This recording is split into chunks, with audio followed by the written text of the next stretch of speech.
வணக்கம் மிஸ், சிறப்பான தரமான வீடியோ. ஆமாங்க, ரொம்ப நாள் கழிச்சு வீடியோ போடுறேன். ஊருக்கு போனேன் பொங்கலுக்கு. அதுக்கு முன்னாடி வண்டி கொஞ்சம் ஜென்ரல் சர்வீஸ் போடலான்னு பண்ணேன். ஜென்ரல் சர்வீஸ்லாம் பண்ணேன். கடைசியில் பார்த்தா இதில் கொஞ்சம் வீலில் கொஞ்சம் ஷேக் இருந்துச்சுன்னு செக் பண்ணாங்க. செக் பண்ணால் பேரிங்கு காலி. அதுக்கப்புறமேட்டு க்ரீஸ் பேக் பண்ண வேண்டியதாகி போச்சு. பேரிங்கை கழட்ட வேண்டியதாகி போச்சு. அதுக்கப்புறம் கில் பின் சரியில்லை. அதுக்கப்புறமேட்டு உள்ளே வந்து ஜாயிண்ட்டு, நம்ம என்ன சொல்கிறது, க்ரோன் ஜாயிண்ட் வேறு சரி ஸ்டார் போயிடுச்சு. அப்புறம் அந்த ஸ்டாரை வேறு மாற்றி எல்லாத்தையும் ரெடி பண்ணிட்டு போனோம். வச்சுதுரா ஆப்புன்னு நினச்சேன். அப்புறம் அப்படி இப்படின்னு கனெக்ட் பண்ணி எல்லாமே சேர்த்து ஒரு 8000 முடிஞ்சு சந்தோஷம்னு நினச்சிக்கிட்டேன்.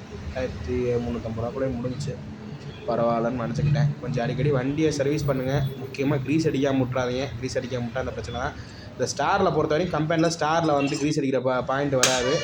நம்ம தான் ரெடி பண்ணுற மாதிரி இருக்கும். மெக்கானிக் செட்டில் அடிக்கடி இந்த விஷயத்தெலாம் கொஞ்சம் பார்த்துருங்க. அது பிரச்சனை வச்சா பெருசாக வச்சுன்னா எனக்கு ஆரம்பத்திலே பார்த்தோன்னு கண்டுபிடிச்சிட்டேன். நன்றி.